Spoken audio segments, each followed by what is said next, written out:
So hopefully at some point the slides will appear. So my colleague Adam will be joining. My name, Jon Bentley, the Commercial Director. So I have a very broad perspective of the product as we develop it, and Adam very much understands the individual user need and the technology and how those things can combine. So we've got about half an hour. I will start by talking about our problem domain as we define it internally. We'll touch on some of the things Mike raised right at the beginning of the day about the problems as we see it. So I will talk about our goals, what we think we're trying to achieve in terms of developing the product, and I hope that answers some of the questions that or meets or aligns with your thoughts as our customers. And then Adam will talk about our product, what's been recently released, what's coming next, and what our thinking is a little bit further out. But overall, my hope is that we'll be keeping this very, very simple and understandable. So the problem domain, as we've defined it, we did a lot of research in November of last year, so the back end of last year, where we talked to our customers. We worked with an independent agency who talked to our customers. And what came back is that we're obsessed with the technology. And so identity and access management technology has become complex. We talk about the technical solutions and we talk about the software, but we don't focus on the role it's trying to solve. And in this case, you could say, is that seamless access to information? So we adopted a model that is used by a chap called Simon Sinek, where we talk about why do we do what we do, how do we do it, and what do we create. So our why, as we saw it back sort of in autumn, was we want to remove barriers to knowledge and connect people to information. So that's kind of what inspires the team as they come to work. How do we do that? We provide robust, reliable gateway between subscription-based content and those who need to access it and make it compliant within the terms of the license, referring the conversation we just had. And what we do is we're a single sign-on software that enables people to access e-resources. And that's kind of as simple as we think we can get. So just a reiteration of that, so this is what Mike touched on right at the beginning. We want to help people achieve great things by removing barriers to knowledge. And that could be students at secondary school. It could be graduates at university. It could be professional researchers looking at wound healing. It could be doctors out on the road or paramedics out on the road. By getting them to the information that they need, we want to be part of that information process that allows them to do great things. And we want to be easy to use. We want to be the world's most user-friendly information access management experience. And my feeling at this point in time is we've probably got quite a long way to go to get there. But that is the journey we're on. That's the road we're on.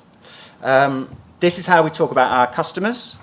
So at OpenAthens, we talk about our library customers, and we realise there is not one single librarian. So we sort of looked at different archetypes of how they work. And we talk about the publishers. And for those publishers who are in the room, thank you so much for coming, because one of the real challenges we have is engaging the publishers in discussion about the product and what the problems are. Librarians as a group are very good at sort of very organised, very self-organised. Publishers tend to be a little bit more chaotic. So we talk about product managers, and a good product manager is a sort of that T between the technology and the commercial side. But they're not necessarily called product managers. They're very, very difficult people to get hold of. And what we've realised that there's only a small group of people in that who like talking about the technology. So hopefully I'm not going to talk about federations at all in the next 15 minutes. But we realise that that's a terminology that we use that our customers don't use. Kieran Prince touched on about the fact that Visa cards are a federated access, they're a federated technology. But when you're using your Visa card, you're just authenticating locally. You're not worried about kind of the infrastructure that sits behind it.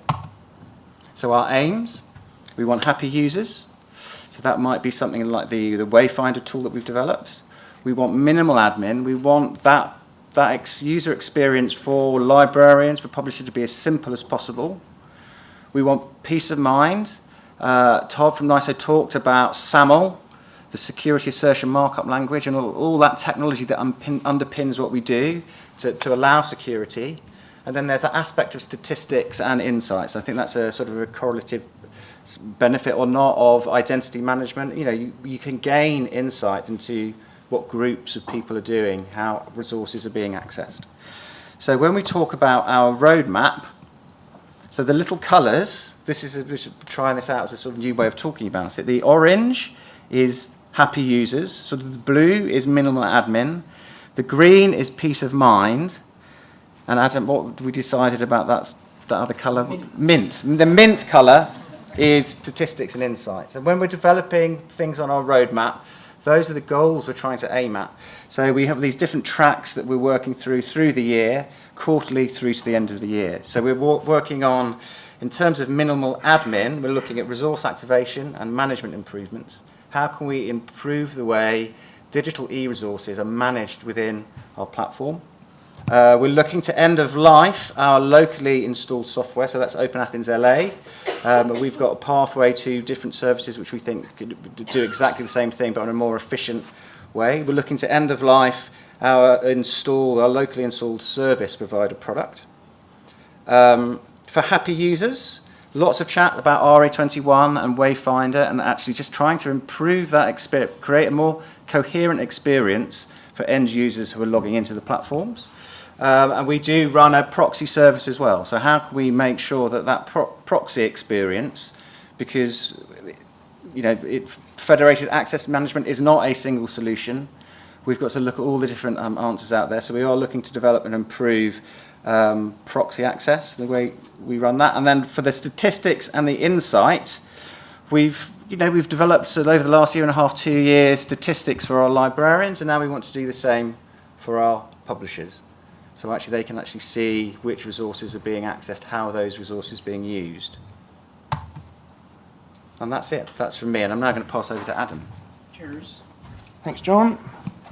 Going to go slightly off and go back a slide. Because one thing as product manager at OpenAthens is not just about developing new products and services. So I just want to talk about the end of life thing. There is also the need, every now and again, to retire services, be that whole product ranges or features that are either not used or not very efficient, blah, blah, blah. The reasoning behind this, I thought I'd announce it, and that's spoiler alert, because we haven't announced that yet. But look at the bottom bit. Yes. So those are our locally installed products that, considering we're global in lots of different countries, blah, blah, blah, we're still a relatively small team. So the idea basically was, I need to learn to breathe more, focus more on kind of our core product suite. So go down the fully hosted, fully managed, less of the local installed kind of thing, and more lightweight local integrations. So, as I say, slightly off. So what have we done recently? Kieran did a demo today about Wayfinder. So about 18 months ago, we launched Wayfinder, which is ultimately our organizational discovery service or organizational search tool. There is a huge amount of inconsistency in the space, as you saw from Kieran's presentation. The hosted one, I repeated myself, we released 18 months ago, but we have, through demand, integrated an embeddable version as well. So I skipped through this because Kieran did it, but you can embed Wayfinder on your application now. There's a pop-up version so that you're not sending people away from your application. And that is not a pop-up, it's kind of an overlay type thing, so it won't be blocked by pop-up blockers. But also reporting. So around about 6 months ago, I think, we launched a new reporting interface, which is more of a visualization tool. So instead of just effectively downloading a load of numbers in a massive spreadsheet that doesn't really give you a huge amount of insight, we've developed a more kind of user-friendly visualization tool to help you explore your data, get a lot more insight into how people are using your services. So there's a first iteration, I guess, of the dashboard. So you get a little brief overview of what the top resources are, how many users you've got, rough amount of authentications, and if you're global, which a lot of certainly universities and things are, the little country map, which I quite like actually. I kind of want that on our homepage, but nonetheless. And then the ability to go down into a bit more detail and explore it. So our old interface, for those of you that used it, hopefully you see this as an improvement, because all of the reports that you could do, you can do in the new one, but we've added much more. So this is showing a breakdown, what's this, resource, account usage, so who is logging into the system, but where are those users, so what job roles, departments, business units. This is customizable, so whatever you want to break down by, you can basically do it if you configure it in OpenAthens. And the same for resource usage. So once upon a time, it was just, here's the total number of transfers, but, well, how many people? So you probably won't see it because I took a screenshot of a rather busy report, but this is the total number of accesses, so it might have been 100,000 access attempts to something, but that was actually done by X number of users. So you get a bit more insight into whether you've got one incredible power user or lots of active users. Multi-dimensional reports. So first, when we launched reports, it was just, here's resource usage, here's organization usage, here's this, that, and the other, blah, blah, blah. So we've added multi-dimensional reports so you can get resource and whatever else you want to do it by. So as I mentioned, we are a small team, but we do try and listen and act on your feedback. So don't not ask us for stuff. We do have friendly people in our team, so reach out if you see something, oh, sugar. Something that doesn't work or something that could be improved, let us know, and we will bear it in mind. Other thing, don't have a kind of demo or screenshot. Jon mentioned that we have a managed proxy service. So we've just launched or released the forward proxy. So this is a concept where we can actually hook in to your infrastructure so that we do all the heavy lifting of hacking about and rewriting people's websites, but we'll use your IP. So the added benefit of that, certainly with migrations, is you don't need to contact a load of vendors to say, oh, here, my IP's changed, please enable access. Because if you can use the same one, it's probably already set up. But what do we want to do next?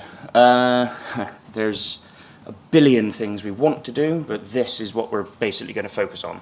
Done a lot of research, rebranding exercises, all kinds of things.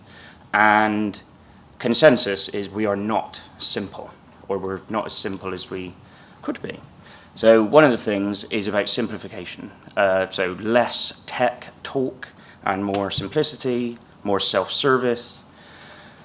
Onboarding is kind of one of the biggest issue areas, I guess. But when I talk about onboarding, I don't mean, oh, you're new to OpenAthens, let's get you onboarded or set up. It's about ongoing support, so getting new resources on board, getting new connectors set up for local authentication, whatever. We just want to make that as simple as possible. And some of the things that we're going to be working on is more kind of role-based access, modularizing a lot of our products, so that instead of going in, those that are familiar with the admin area, going in and seeing so much functionality, so many features that you don't use, well, hopefully we'll be able to tailor it a bit more so that you only see what's relevant to you. A minor point, but with less clutter. Someone used the term cognitive load earlier. Well, if there's less things in there, it's only relevant to you. There's less cognitive load. It's easier and quicker for you to manage things and get stuff set up. With that, we'll give the option of multi-factor authentication as well. So at the moment, you're here at a conference. You're not on site. If you get an urgent query from someone back at home, you're going to be able to help them log into the admin area? Probably not, because it's restricted by IP address. So the ability to add more flexible options on logins will be hopefully beneficial, because that's certainly, when I go around conferences, you always get so many people coming up, oh, can you add my IP? So we want to get rid of that. But the biggest issue is resource management, onboarding of content. So that's often because it's different for different vendors or different service providers. So we're trying to come up with methods either to manage it better within our tool, more of a kind of visualization aspect so that you can be clear on where you are with all of your resource setups, but we're hoping as well, so publishers in the room, we are hoping to reach out and work with you to see if we can do something together so that we can streamline that setup. So gave a little bit of a demo of the reports. Huge demand for API access to that reporting data, so that you don't have to manually go in to the UI and poke about and download the list, so that you can integrate it directly with third-party BI tools like Tableau, has been mentioned a few times today. So people interested in that, it would be good if you could reach out. Because we'd like to, rather than just crack on and do it, we'd like to do a bit of co-design to understand it in a bit more detail as to exactly what you want to do with the data, what the raw data looks like, and how you integrate it with other tools. So if you're interested, please do come and have a chat. Sticking to the reporting theme, our publishers have been neglected, I guess, over the years, but we are listening to you, and as I say, we do try and respond. We're going to build reporting tools for you guys as well, so that you can get more of a picture on usage through our product. So for a lot of people, that's probably not a big deal because you've got it in-house, but we get a lot of feedback from, I guess, the smaller publishers that they don't have the time or resource to do it themselves, so we're building it into our product.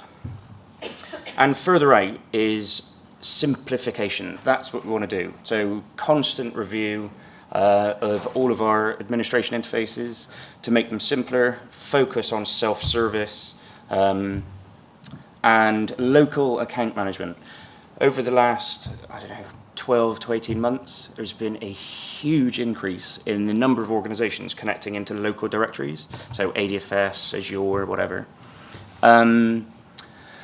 So what we've got now is a huge improvement on what we did have, because you never had the concept of a local account. They weren't in the system, but there's a lot more that needs to be done around managing those accounts once they're kind of in OpenAthens. So API access to manipulate data, connecting into third-party data sources, because we've got a lot of instances where the authentication is done in, for example, ADFS, but then all the data about the individual, courses, things, is in the LMS system. So the ability to connect to that other data source is hugely important. And just a very quick sneak peek at some of the things that we want to work on. We've done UX workshops, prototyping workshops. So we thought give a little quick overview on some of the ideas that we've had. SP reporting, so publisher reporting, a dashboard. This, similar to the what we've done for our identity provider side of things. So instead of top resources, it's top organizations or top customers. So who is using your platforms the most? How many transfers? So we use the term transfers, which basically means access attempts. So when we refer you to a publisher, because we do not have any information about the authorization, whether they truly gained access. We only know that they attempted. So that's why we use that term. And again, I'm overly keen on the map, but I quite like the idea of seeing where your users are accessing things. And then the same concept, exploring that in a bit more detail, so you can go down, drill down into a bit further information. And then the onboarding. So this is specifically around resource management. How can we help organizations manage enabling of resources themselves? So at the moment, we largely do, if not all of it, most of it, ourselves. But of course, we don't have necessarily the contacts, so we don't have information about the subscriptions. So we're trying to build tools. People familiar with the admin area and the resource catalog, it's obviously got thousands of resource cards in there, 90% of which probably irrelevant to most of you. Not 90% of the whole catalog, I mean your view of it. So the idea is that we will seed the catalog with your information, so that you effectively upload a list, we process it to determine whether we work with it, whether we need to work with it, blah, blah, blah. And then we'll populate a new style kind of catalog. And then ultimately, instead of managing a spreadsheet to see where you are with the setups, kind of do it in the interface is the idea. And that's kind of why it intrigued to work with publishers to see if we could do anything to hook these in. So be an API to ping something to say this org wants to enable access via OpenAthens or whatever. So we're open to ideas on that one. But yeah, so this is populated with that list that you've uploaded. It, to a degree, breaks down, as we don't know what is in every platform. But the idea is that we'll manage and kind of curate a lot of that, which I know a lot of things are available through public metadata and whatnot. And then throughout the process, you'll see these flags changing. So we want to set up access. Now we're waiting for the publisher to enable access. Hopefully that will be done soon. And activate it. It's now available. And the concept of permission sets, whilst technically you don't need them, people do still use them quite heavily. So we're still building in that feature so that then you can manage which cohort of users can access certain things. If not for managing access, usually for reporting. So yeah, thoughts are welcome on how we can basically help you with resource onboarding. Sneak peek, done. Any questions? So that was kind of an overview, very quick overview. Do we have a mic? Michelle is on her way.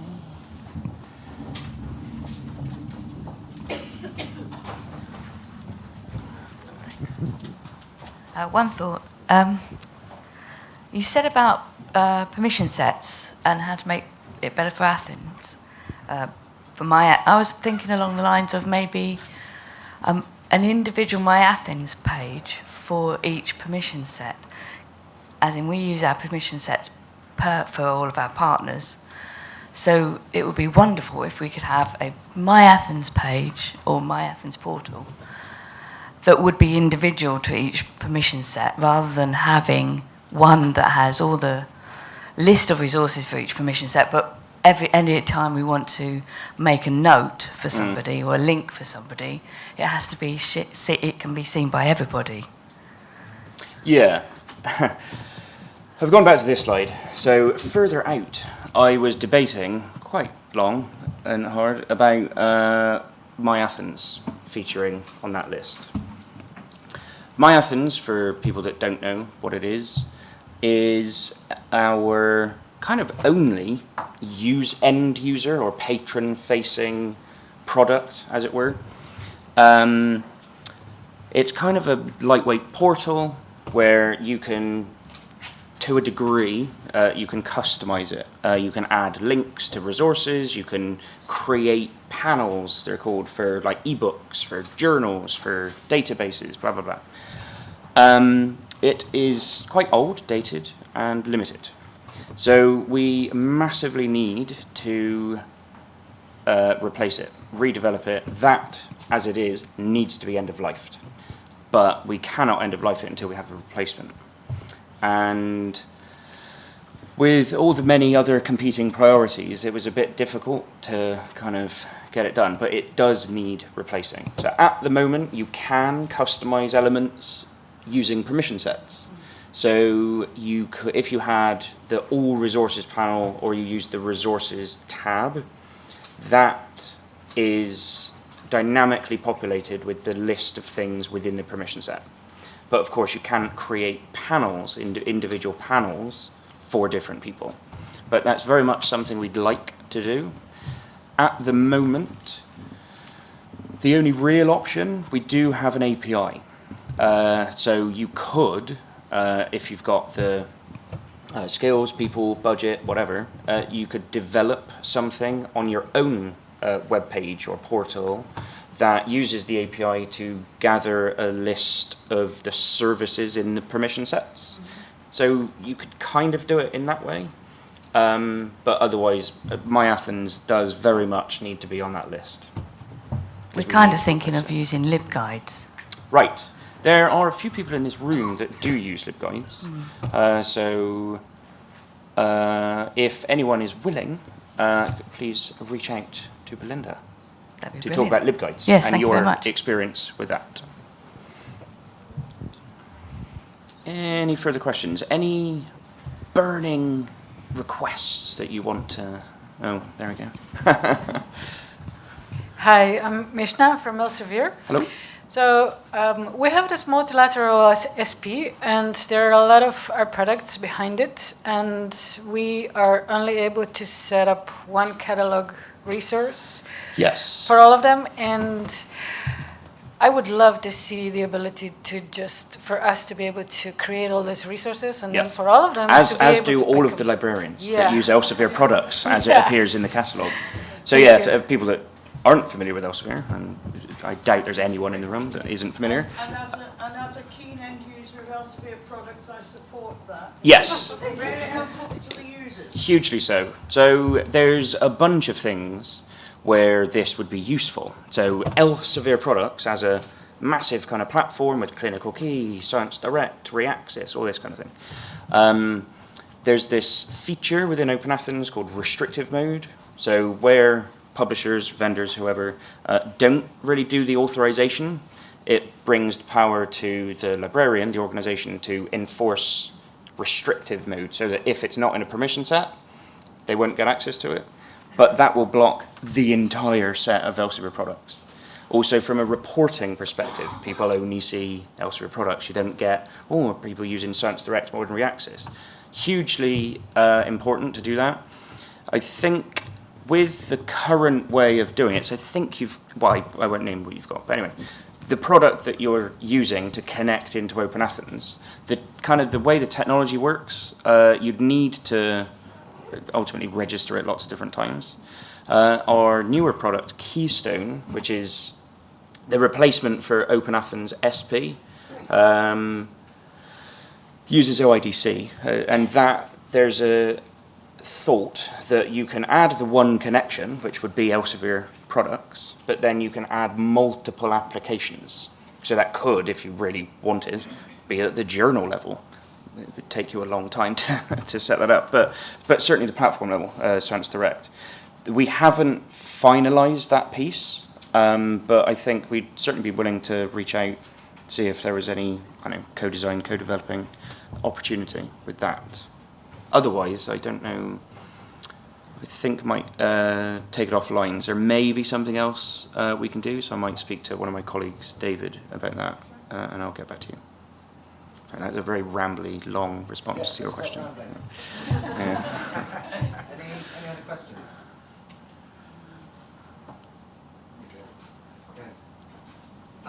May I sit down? Thank you.